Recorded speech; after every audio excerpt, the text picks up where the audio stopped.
Good morning students. हमने previous class के अंदर आयनिक बॉन्डिंग जो है, आयनिक बॉन्ड्स जो हैं उनको डिस्कस किया था कि आयनिक बॉन्डिंग कैसे होती है, हम कैसे रिप्रेजेंट करेंगे इलेक्ट्रॉन डॉट स्ट्रक्चर की हेल्प से। ठीक है, वो सब हमने देखा था, कुछ एग्जांपल्स भी मैंने आपको दिए। आज हम कोवेलेंट बॉन्ड्स के बारे में पढ़ेंगे कि कोवेलेंट बॉन्ड्स क्या होते हैं, कोवेलेंट बॉन्डिंग क्या होती है। ठीक है, तो कोवेलेंट बॉन्ड्स की अगर हम बात करें तो क्या होंगे covalent bonds? The bonds which are formed by the mutual sharing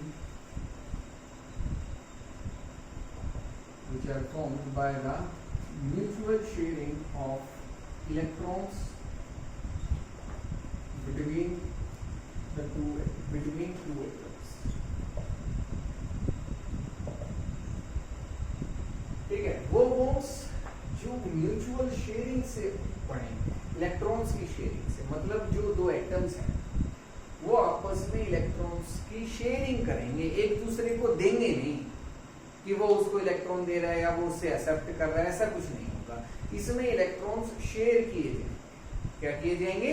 share किए जाएंगे। क्यों? क्योंकि अगर यहाँ वो इलेक्ट्रॉन्स डोनेट भी करते हैं तो भी उनकी जो लास्ट शेल है उसके अंदर 8 इलेक्ट्रॉन्स जो हैं वो कंप्लीट नहीं होते, या उनकी जो इलेक्ट्रॉनिक कॉन्फ़िगरेशन है वो स्टेबल नहीं हो पाती।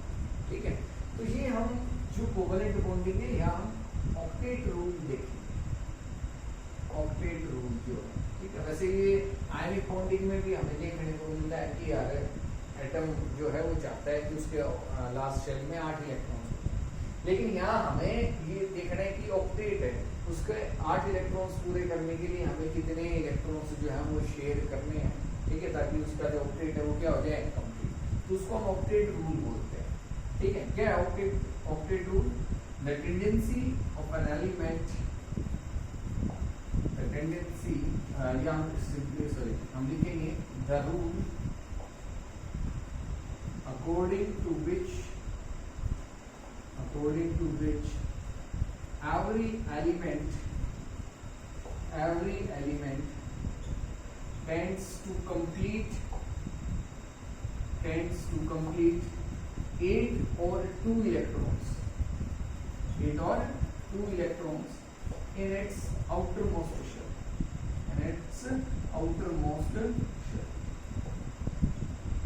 ठीक है, मीन्स वो अपना ऑक्टेट या ड्यूप्लेट, क्या बोलेंगे इसको? ऑक्टेट या ड्यूप्लेट पूरा करना चाहिए। उसके लिए इलेक्ट्रॉन्स की क्या करेगा? शेयरिंग करेगा। इलेक्ट्रॉन्स की क्या करेगा? शेयरिंग करेगा। और उसके पास कितने इलेक्ट्रॉन्स हो जाएंगे? 8 इलेक्ट्रॉन्स। कितने इलेक्ट्रॉन्स हो जाएंगे? अब शेयरिंग होगी कैसे हम इलेक्ट्रॉन डॉट स्ट्रक्चर से उसको रिप्रेजेंट करेंगे, उसके लिए हम कुछ एग्जांपल्स देखते हैं। ठीक है, अगर हम एग्जांपल्स की बात करें तो फर्स्ट एग्जांपल हम ले रहे हैं CH4। क्या ले रहे हैं? CH4। ठीक है, कार्बन जो है atomic number 6, electronic configuration 1s2 2s2 2p2, hydrogen atomic number 1s1। ठीक है, तो कार्बन के आउटर मोस्ट शेल में तो है 4 इलेक्ट्रॉन और इसके आउटर मोस्ट शेल में है 1 ही इलेक्ट्रॉन, हाइड्रोजन। ठीक है, तो कार्बन जो है उसके मैंने 4 इलेक्ट्रॉन दिखाए और आपके पास 4 हाइड्रोजन एटम्स हैं। कितने हाइड्रोजन एटम्स हैं? 4। तो मैंने ये 4 हाइड्रोजन एटम्स जो हैं वो दिखा। ये इलेक्ट्रॉन किसका है? हाइड्रोजन का। और ये इलेक्ट्रॉन किसका है? कार्बन। इलेक्ट्रॉन किसका है? कार्बन का। तो ये क्या करेंगे? इलेक्ट्रॉन्स की शेयरिंग कर लेंगे। इलेक्ट्रॉन्स की क्या कर लेंगे? शेयरिंग कर लेंगे कि हर हाइड्रोजन, जितने भी हाइड्रोजन हैं वो कार्बन के साथ अपने इलेक्ट्रॉन्स को शेयर कर लेंगे कि ये जो इलेक्ट्रॉन्स हैं अब वो कार्बन भी यूज कर सकता है और हाइड्रोजन भी यूज कर सकता है। तो हाइड्रोजन के पास तो 2 इलेक्ट्रॉन्स पूरे हो गए, इसका तो duplet is completed, duplet is duplet complete हो गया। और जो कार्बन एटम है इसका ऑक्टेट इज कंप्लीट।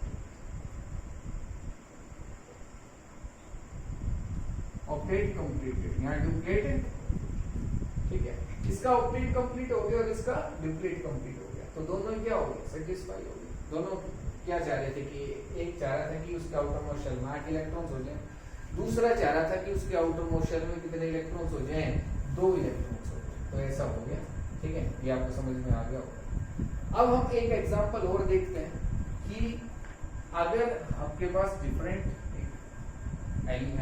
मॉलिक्यूल है तो उसमें हम कैसे रिप्रेजेंट करेंगे electron dot structure.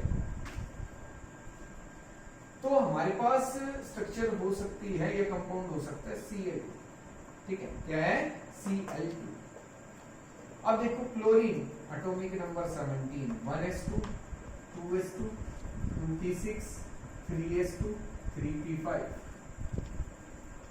Outer most shell में 7 इलेक्ट्रॉन्स, कितने इलेक्ट्रॉन्स हैं 7, तो 2 क्लोरीन, दोनों के आउटर मोस्ट शेल में कितने इलेक्ट्रॉन्स, 7 इलेक्ट्रॉन्स। अब अगर देखो मैं ये कहता हूं कि ये क्लोरीन जो है वो इस क्लोरीन को अगर इलेक्ट्रॉन दे दे तो इसके पास जो है 8 इलेक्ट्रॉन हो जाएंगे, कि ये इलेक्ट्रॉन यहां चला गया तो इसके 8 इलेक्ट्रॉन, लेकिन अब इसके पास कितने इलेक्ट्रॉन हो गए, 6, तो ये तो इलेक्ट्रॉन देगा नहीं उसको, क्योंकि इसका ऑक्टेट कहां कंप्लीट हुआ। और अगर ये अपने इलेक्ट्रॉन्स, ये अपना इलेक्ट्रॉन इसको देते तो इसके पास 8 हो गया, अब इसके पास 6 बचेंगे, तो ये ऐसा नहीं करेंगे, दोनों क्या करेंगे, इलेक्ट्रॉन्स की शेयरिंग कर लेंगे, दोनों क्या करेंगे, इलेक्ट्रॉन्स की शेयरिंग कर लेंगे, कि ये जो क्लोरीन था ये भी अपना एक इलेक्ट्रॉन इस क्लोरीन के साथ शेयर कर लेगा, और दोनों के आउटर मोस्ट शेल में 8 इलेक्ट्रॉन्स हो जाएंगे, दोनों के आउटर मोस्ट शेल में कितने इलेक्ट्रॉन्स हो जाएंगे, 8 इलेक्ट्रॉन्स हो जाएंगे, ठीक है। तो यहां भी इनके बीच में क्या हो जाएगी, बॉन्डिंग हो जाएगी। तो आपको आगे समझ में कि हम इलेक्ट्रॉन डॉट स्ट्रक्चर जो है वो कैसे रिप्रेजेंट करेंगे, कोवैलेंट कंपाउंड्स, इसके लिए कोवैलेंट कंपाउंड्स, ठीक है। एक दो एग्जांपल और देखें, हम डबल बॉन्ड्स के लिए दिखा सकते हैं। फॉर एग्जांपल अगर ऑक्सीजन, अगर ऑक्सीजन की मैं बात करूं, ऑक्सीजन का atomic number 8, 1s2 2s2 2p4, ये इलेक्ट्रॉनिक कॉन्फ़िगरेशन है, आउटर मोस्ट शेल में 6 इलेक्ट्रॉन्स है, कितने इलेक्ट्रॉन्स है, 6 इलेक्ट्रॉन्स है, तो एक ऑक्सीजन उसके पास कितने इलेक्ट्रॉन्स, 6 इलेक्ट्रॉन्स, दूसरा ऑक्सीजन उसके पास कितने इलेक्ट्रॉन्स, 6 इलेक्ट्रॉन्स, हो गए। अब इन्होंने क्या किया, अपने इलेक्ट्रॉन्स की शेयरिंग कर ली, इलेक्ट्रॉन्स की क्या कर ली, शेयरिंग कर ली, कि ये जो पार्ट है, देखो ये 2 सर्कल है, इसमें दोनों सर्कल में ये पार्ट जो है वो कॉमन है, इन्होंने शेयर कर रखा है, तो इसमें जो इलेक्ट्रॉन्स है वो भी क्या कर रखे हैं, शेयर कर रखे हैं, तो इलेक्ट्रॉन्स क्या कर लिए, इन्होंने शेयर कर लिए, और जब इलेक्ट्रॉन शेयर कर लिए तो इनके बीच में क्या आएगा, डबल बॉन्ड, क्या आ जाएगा, डबल बॉन्ड आ जाएगा। अब ये डबल बॉन्ड क्यों आया, क्योंकि 4 इलेक्ट्रॉन्स है, कितने इलेक्ट्रॉन्स थे हमारे पास, यहाँ 4 इलेक्ट्रॉन्स थे, जब 2 इलेक्ट्रॉन शेयर हो रहे थे तो एक बॉन्ड बन रहा था, सिंगल बॉन्ड, और जब 4 होंगे तो 2 बॉन्ड बन जाएंगे, तो यहाँ क्या आ गया, डबल बॉन्ड, क्या आ गया, डबल बॉन्ड। हम नाइट्रोजन में ट्रिपल बॉन्ड रिप्रेजेंट कर सकते हैं, नाइट्रोजन का atomic number 7, 1s2 2s2 2p3, 5 electron इसके पास, कितने इलेक्ट्रॉन है, 5, तो एक नाइट्रोजन है उसके पास 5 इलेक्ट्रॉन है, 1 2 3, दूसरा नाइट्रोजन उसके पास भी 5 इलेक्ट्रॉन, 1 2 3 4 5 इलेक्ट्रॉन शेयर कर दिए। अब एक सर्कल के अंदर काउंट कर लो टोटल इलेक्ट्रॉन्स कितने हैं, 6 तो ये हो गए और 2 8, इस सर्कल के अंदर देखो 6 और 2 8, तो ऑक्टेट कंप्लीट हो गया, ऑक्टेट क्या हो गया, कंप्लीट हो गया, यहाँ भी ऑक्टेट कंप्लीट हो रहा है ऑक्सीजन का। इस सर्कल के अंदर देखेंगे तो कितने इलेक्ट्रॉन्स है, 2, तो 4 और 4 और 4 8, 1 2 3 4 5 6 7 8 8, तो इस सर्कल के अंदर भी 8 है, इसके अंदर भी 8 है, तो दोनों के पास 8 इलेक्ट्रॉन्स पूरे हो रहे हैं, इसलिए इन्होंने बॉन्ड फॉर्म किया। यहाँ नाइट्रोजन के पास भी हो रहा है, तो अब यहाँ क्या आ गया, ट्रिपल बॉन्ड, इनके बीच में क्या आ गया, ट्रिपल बॉन्ड आ गया। तो double bond, triple bond, single bond सभी को कोवैलेंट बॉन्डिंग से रिप्रेजेंट कर सकते हैं। ये तो बात हो गई कि ऑक्टेट रूल के अकॉर्डिंग हम सभी एग्जांपल्स देख रहे हैं कि हर एटम के पास 8 इलेक्ट्रॉन पूरे होते हैं, लेकिन ऐसा नहीं होगा सभी मॉलिक्यूल्स के लिए। ऑक्टेट रूल की कुछ लिमिटेशंस, ऑक्टेट रूल की क्या है, कुछ लिमिटेशंस, कि ऑक्टेट रूल सभी पे अप्लाई नहीं होगा, सभी मॉलिक्यूल्स पे सभी के 8 इलेक्ट्रॉन से सभी के 2 इलेक्ट्रॉन्स पूरे नहीं होंगे, ठीक है। तो उसके लिए हम कुछ एग्जांपल्स अगर देखें तो फर्स्ट एग्जांपल है BF3। क्या है? BF3। अगर मैं बात करूं यहाँ boron atomic number 5 electronic configuration 1s2 2s2 2p1। Fluorine atomic number 9 electronic configuration 1s2 2s2 2p6 2p5 क्या आएगा? 2p5। तो यहाँ आउटर मोस्ट शेल में कितने इलेक्ट्रॉन्स होंगे? 7। और यहाँ आउटर मोस्ट शेल में इलेक्ट्रॉन है 3। कितने इलेक्ट्रॉन्स है? 3। तो ये बोरोन, इसके 3 इलेक्ट्रॉन मैंने ये लिखा, ठीक है। और दूसरा जो है वो है हमारे पास फ्लोरीन, जिसके पास है 7 इलेक्ट्रॉन। 7 हो गए, 1 2 3 4 5 6 7। एक और फ्लोरीन, कितने फ्लोरीन है यहाँ? 3। तो 3 फ्लोरीन हम दिखाएंगे। और हर फ्लोरीन पे कितने इलेक्ट्रॉन्स? 7 इलेक्ट्रॉन्स। हर फ्लोरीन पे कितने इलेक्ट्रॉन्स? 7 इलेक्ट्रॉन्स। ओके। और जब 7 इलेक्ट्रॉन्स हो गए तो इस बोरोन के अंदर के इलेक्ट्रॉन्स जो है वो इसमें जो शेयर किए हैं, या फ्लोरीन ने इसके साथ जो शेयर किया, वो इलेक्ट्रॉन्स तो ये हैं सर। ये तो किसके हैं? फ्लोरीन के। ये तो शेयर नहीं कर रखे। और फ्लोरीन ने जो बोरोन के साथ शेयर किया, बोरोन ने जो फ्लोरीन के साथ शेयर की, वो ये हैं। तो ये इलेक्ट्रॉन्स इसने शेयर, इन दोनों ने शेयर कर रखे हैं। अब हम क्या देख रहे हैं इसके अंदर कि फ्लोरीन जो है उसका तो ऑक्टेट कंप्लीट हो गया। इस सर्कल के अंदर, ये फ्लोरीन का सर्कल है, इसके अंदर 8 इलेक्ट्रॉन्स हैं। इसके अंदर भी 8 है, यहां भी 8 है। लेकिन जो बोरोन का जो सर्कल है, ये जो बोरोन का जो सर्कल है, इसके अंदर 6 इलेक्ट्रॉन्स हैं। कितने इलेक्ट्रॉन्स हैं? 6 इलेक्ट्रॉन्स। अब ये जो कंपाउंड है वो 6 इलेक्ट्रॉन्स, सॉरी, इसमें जो बोरोन है वो 6 इलेक्ट्रॉन्स उसके पूरे हो रहे हैं, 8 पूरे नहीं हो रहे, बट फिर भी ये कंपाउंड कैसा है? स्टेबल है। ऑक्टेट रूल के अकॉर्डिंग अगर 8 इलेक्ट्रॉन पूरे नहीं हो रहे किसी एलिमेंट के, तो वो कंपाउंड वो बॉन्ड नहीं बनाएगा, ठीक है, या स्टेबल नहीं रहेगा। लेकिन ये स्टेबल होता है। तो ये ऑक्टेट रूल जो है इस पे अप्लाई नहीं होता। ये उस लिमिटेशन है ऑक्टेट रूल की, ठीक है, कि ये कंपाउंड स्टेबल है। तो ये तो इसको हम बोलते हैं इलेक्ट्रॉन डेफिशिएंट कंपाउंड। क्या बोलते हैं? Electron deficient compound. ये इलेक्ट्रॉन डेफिशिएंट कंपाउंड है, यहाँ ऑक्टेट पूरा नहीं। और भी हो सकता है हमारे पास example, for example AlCl, aluminium 13 atomic number, electronic configuration 1s2 2s2 2p6 3s2 3p1। Outer most shell में यहाँ भी 3 इलेक्ट्रॉन है, तो मैंने एल्युमिनियम के आउटर मोस्ट शेल में 3 इलेक्ट्रॉन लिखा। दूसरा है हमारे पास क्लोरीन। क्या है? Chlorine atomic number 17, electronic configuration 1s2 2s2 2p6 3s2 3p5। तो यहाँ कितने इलेक्ट्रॉन्स हैं? 7 इलेक्ट्रॉन है। तो एक क्लोरीन में मैंने 7 इलेक्ट्रॉन लिखा। यहाँ एक और क्लोरीन 7 इलेक्ट्रॉन, यहाँ एक और क्लोरीन 7 इलेक्ट्रॉन। अब क्लोरीन का तो ऑक्टेट पूरा हो रहा है, सभी क्लोरीन के जो ऑक्टेट है वो पूरे हो रहे हैं। लेकिन जो एल्युमिनियम का ऑक्टेट है वो तो पूरा नहीं हुआ। यहाँ तो 6 इलेक्ट्रॉन्स है। कितने इलेक्ट्रॉन्स है? 6 इलेक्ट्रॉन। तो ये भी कैसा कंपाउंड है? Electron deficient compound. कैसा कंपाउंड है? Electron deficient compound. ठीक है, ये समझ में आ गया होगा। अब ये तो हो गया हमारे पास इलेक्ट्रॉन डेफिशिएंट कंपाउंड्स। अब हम एग्जांपल देखेंगे कि जब इलेक्ट्रॉन ज्यादा हो जाते हैं, हमारे पास इलेक्ट्रॉन रिच कंपाउंड्स है। क्या रहेंगे? Electron rich compounds. वो क्या है उनको देखते हैं। नेक्स्ट एग्जांपल की अगर हम बात करें तो वो है हमारे पास PCl5 एंड SF6। ठीक है, दो एग्जांपल हम देखेंगे दोनों में ही जो 8 इलेक्ट्रॉन है उससे ज्यादा इलेक्ट्रॉन्स हो जाते हैं जो सेंट्रल एटम है।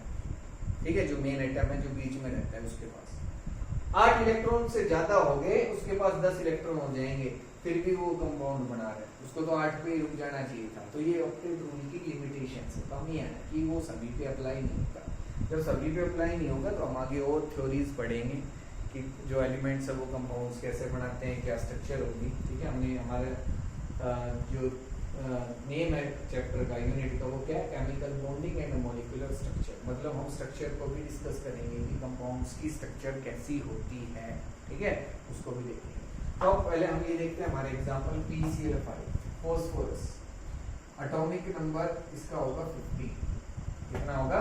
15। Electronic configuration 1s2 2s2 2p6 3s2 3p। तो आउटर मोस्ट शेल में इसके पास है 5 इलेक्ट्रॉन, और क्लोरीन की आपको पता ही है आउटर मोस्ट शेल में कितने इलेक्ट्रॉन्स होंगे, 7 इलेक्ट्रॉन्स।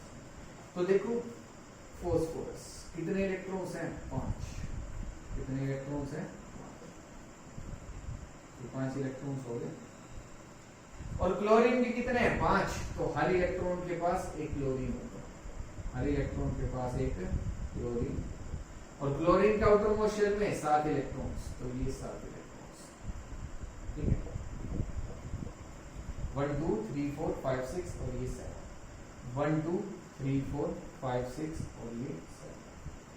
1 2 3 4 5 6 7। 1 2 3 4 5 6 7। 1 2 3 4 5 6 7। अब अगर हम देखें तो क्लोरीन के आउटर मोस्ट शेल में तो 8 इलेक्ट्रॉन हो रहे हैं। हर क्लोरीन के आउटर मोस्ट शेल में कितने इलेक्ट्रॉन्स हैं, 8 इलेक्ट्रॉन्स हैं। लेकिन अगर मैं बात करूं फास्फोरस की, कि ये 2 इलेक्ट्रॉन्स ही तो शेयर कर रखे हैं, जब शेयर कर रखे हैं तो ये फास्फोरस के पास नहीं है। अब फास्फोरस के पास इलेक्ट्रॉन्स कितने होंगे, 10 इलेक्ट्रॉन्स। कितने होंगे, 10। 8 से ज्यादा हो गए तो ये कैसा कंपाउंड होगा, इलेक्ट्रॉन रिच कंपाउंड हम इसको बोलेंगे। कैसा कंपाउंड है ये, इलेक्ट्रॉन रिच कंपाउंड, किसके पास इलेक्ट्रॉन जाता है। तो ये एक एग्जांपल है, ठीक है। ये कंपाउंड स्टेबल है काफी, ठीक है। नेक्स्ट अगर हम बात करें SF6 की, sulphur, atomic number 16, electronic configuration इसकी होगी 1s2 2s2 2p6 3s2 3p4। Outer most shell में 6 electrons. Fluorine, atomic number 9, electronic configuration 1s2 2s2 2p5। Outer most shell में 7 इलेक्ट्रॉन्स, ठीक है। तो सल्फर आउटर मोस्ट शेल में इसके पास है 6 इलेक्ट्रॉन्स। ये मैंने 6 इलेक्ट्रॉन्स दिखा दिए इसके सल्फर, ठीक है।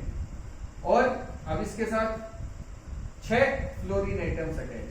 कितने फ्लोरीन आइटम्स अटैच हैं, 6। तो ये फ्लोरीन, और एक फ्लोरीन के पास 7 इलेक्ट्रॉन्स। एक फ्लोरीन के पास 7 इलेक्ट्रॉन्स, और ये इलेक्ट्रॉन ये क्या कर लेगा, शेयर कर लेगा। क्या कर लेगा, शेयर कर लेगा।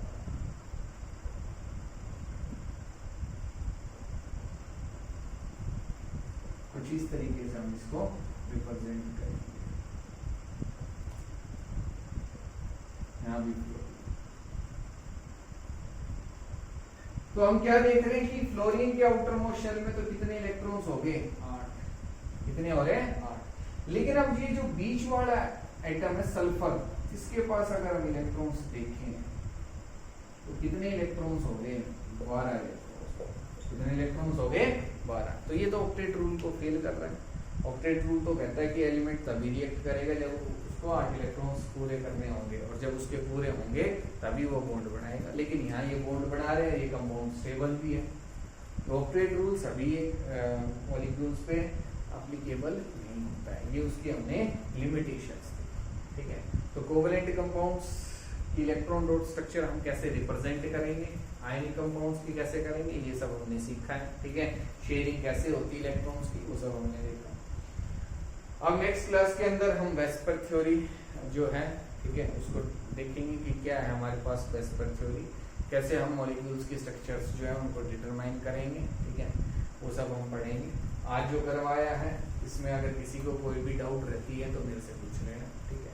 नेक्स्ट क्लास के अंदर हम आयनिक और कोवेलेंट कंपाउंड्स की में जो डिफरेंस है वो भी देखेंगे कि उनकी क्या क्या प्रॉपर्टीज होती है आयनिक कंपाउंड्स की और कोवेलेंट कंपाउंड्स की, और उनमें फिर हम डिफरेंस भी देखेंगे। तो आज जो करवाया इसको कर लेना, ठीक है, अच्छे से। अगर कोई भी डाउट रहे तो मेरे से पूछ लेना, ओके।